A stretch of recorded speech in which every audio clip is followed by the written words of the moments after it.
बड़े सलीके से अपने लबों को खोलेंगे, जहाँ कोई नहीं बोलता वहीं बोलेंगे, यकीनन उड़ान देगा ये आसमां वाला, हम तो सिर्फ परों को खोलेंगे।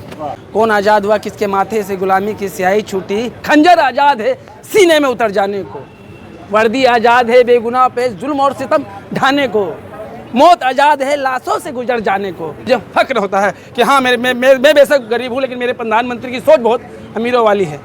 आज़ाद है वर्दी बेगुनाह पे सितम ढाने को, तो ये आज़ादी फिर छूटी। जनता अगर भूखी है तो ये आज़ादी छूटी। सबसे पहले आपके सभी दर्शकों को मेरा जय श्री कृष्णा सलाम से चकाल जय भीम। मैं कहता हूँ अपने ही लहजे में शुरुआत करता हूँ कि बड़े सलीके से अपने लबों को खोलेंगे, जहाँ कोई नहीं बोलता वहीं बोलेंगे, यकीनन उड़ान देगा ये आसमां वाला, हम तो सिर्फ परों को खोलेंगे।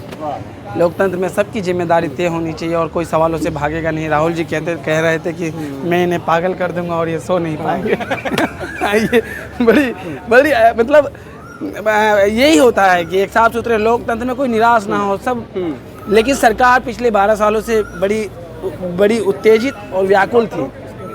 सरकार पिछले 12 सालों से बड़ी उत्तेजित और व्याकुल थी और लोगों को भी उत्तेजित कर रही थी और व्याकुल कर रही थी। लेकिन मैं एक बात कहना चाहता हूँ कि उत्तेजना में, व्याकुलता में दुनिया बदलने का सामर्थ्य होता तो मैं हर घड़ी, हर पल, सुबह शाम, दिन और रात अपने हिस्से की दुनिया बदल रहा होता, हम सब। इसीलिए मैं कहता हूँ उत्तेजना और व्याकुलता में नहीं, धैर्य में, संघर्ष में और सच्चाई में और साफ नज़रिए में हम सब का और देश का भला है। और उसकी बात हम बार बार कहते रहेंगे। आज हम यहाँ आए हैं कॉन्स्टिट्यूशन क्लब में और यहाँ संवैधानिक मूल्यों पे बात हो रही है। किताब की ओपनिंग हो रही है और तमाम देश भर के एक्टिविस्ट यहाँ आए हुए हैं। मुझे भी बुलाया था, मैं भी आया हूँ। मैं इनके प्यार और सम्मान के लिए सदा आभारी रहूँगा। उन्होंने इतने बड़े मंच पे मुझे छोटे से एक आदमी को जगह दी।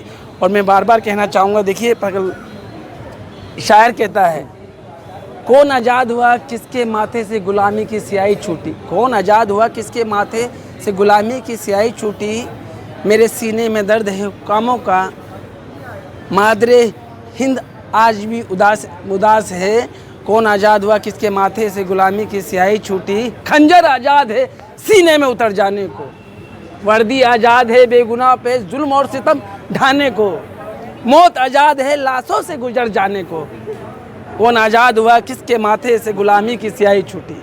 जब तक सामाजिक सुधार संभव नहीं, जब तक आर्थिक सुधार ना हो जीवन में, हम बार बार कहते हैं कि देश की बड़ी आबादी के जीवन को बेहतर करने की ज़रूरत है, उसको प्रगति के मार्ग पर लाने की ज़रूरत है।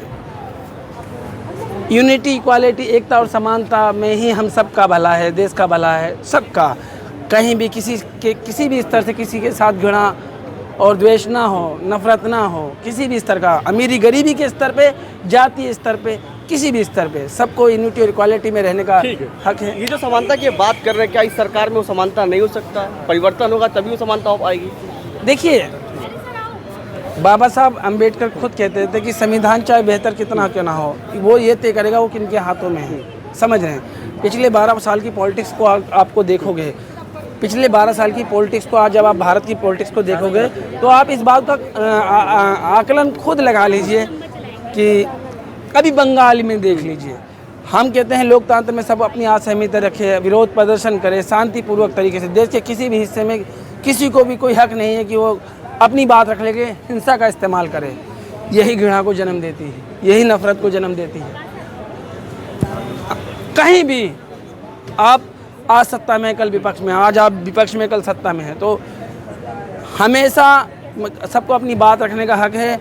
और मैं बार बार एक बात कहता हूं कि आपने क्या कहा कि परिवर्तन से ही समानता आएगी। हमने ये नहीं कहा, हम राहुल जी से मिले, हमने कहा कि आप हमारी असहमति आप हमारी वादा खिलाफी करोगे, हम आपके खिलाफ सड़कों पर आएंगे।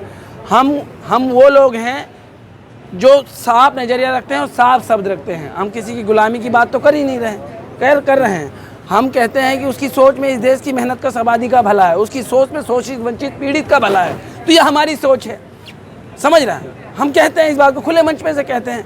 आपने राहुल गांधी का जिक्र किया, जिस तरीके से कल राहुल गांधी ने बयान दिया कि हम उनको सोने नहीं देंगे जब तक वो इस्तीफा नहीं देंगे, उस बयान को कैसे देखती है?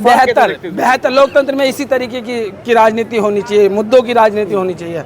अगर वो कहते हैं कि जिम्मेदारी तय होनी चाहिए, किस तरीके से क्या क्या चीज़ें हुई हैं, तो विपक्ष की यही भूमिका होनी चाहिए कि वो लोगों की आवाज़ बने। राहुल लोगों की आवाज़ बन रहे हैं, ये बेहतर है।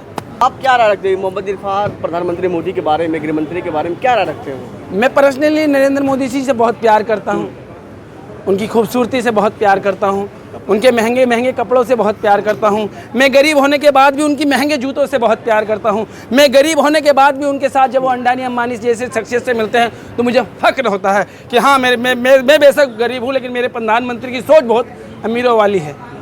शौक अमीरों वाली है। हाँ, मेरे प्रधानमंत्री के सारे शौक अमीरों वाले हैं। इस देश में नागरिक कितना आज़ाद है, जनता कितना आज़ाद है? देखिए, कहते हैं ना, ये आज़ादी हमें ऐसे नहीं मिली। क्या ये संपूर्ण आज़ादी है?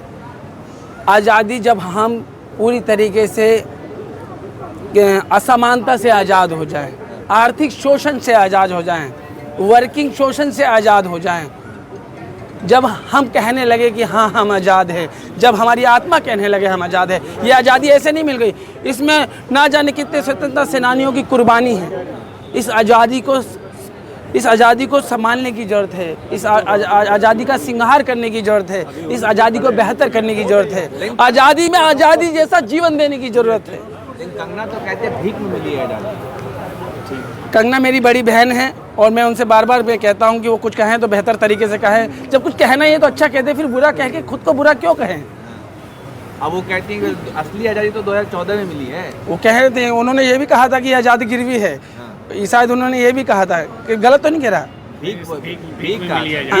हाँ, ये आज़ादी भीख में मिली है। तो उन्हें ऐसा लगता होगा या कि उनके समर्थकों को ऐसा लगता है कि ये आज़ादी कुर्बानी से मिली है, ये आज़ादी फांसियों से मिली है, ये आज़ादी गोलियों से मिली है। जलियांवाला बाग में ना जाने हमारे कितने भाई और बहनों ने और माता पिता योग्य बुजुर्गों ने अपनी जानें दी, शहादत दी।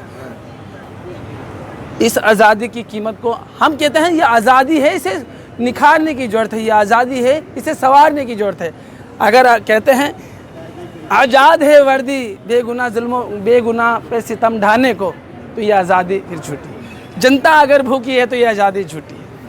आज़ादी को बेहतर करें, आज़ादी को संवारने की ज़रूरत है, आज़ादी को निखारने की ज़रूरत है। ऐसे नहीं मिली है आज़ादी। या आप चाहते हैं कि अमित शाह का इस्तीफा हो? अमित शाह का इस्तीफा हो आप चाहते हैं? देश चाहता है, विपक्ष चाहता है, तो हम भी चाहते हैं सबके साथ। हाँ, राहुल गांधी तो बोल रहे हैं आपके नेता प्रतिपक्ष बार बार मांगे कर रहे हैं। हाँ, तो देश चाहता है, जनता चाहती है, हम भी चाहते हैं। ठीक। मानसून सत्र पूरा बेकार हो गया, कोई काम काज नहीं हुआ, आए नहीं, ना प्रधानमंत्री आए ना गृह मंत्री आए। इरफान, यही तो हम कहते हैं, सवालों से मत भागे। इरफान नहीं भाग रहे तो आप क्यों भाग रहे हैं? हाँ। हम नहीं भाग रहे तो आप क्यों भाग रहे हैं? और देखिए साहब, आपको मालूम है कि आज के दौर में अपने चेहरे के साथ अपनी बातों को रखना कितना मुश्किल है। फिर भी हम रखते हैं, राम हम पे अपनी कृपा बनाए रखें। हम हमेशा उनके चरणों में बैठे रहेंगे और एक साफ़ सुथरा मार्गदर्शन और दुनिया के लिए एक साफ़ सुथरा नज़रिया, करुणा, प्रेम, दया और त्याग उनसे सीखते रहेंगे। और भगवान उन्हें भी सद्बुद्धि दे और हमें भी। और आप भी देश का भला चाहते हैं, हम भी। बस विचारों का मतभेद है, इसे दूर कीजिए और सदन में आइए। सवालों के जवाब तो अगले सदन में आना होगा, तो बारिश ख़त्म ही हो गया। तो सवालों से भाग नहीं सकते और सड़कों पर संघर्ष जारी रहेगा।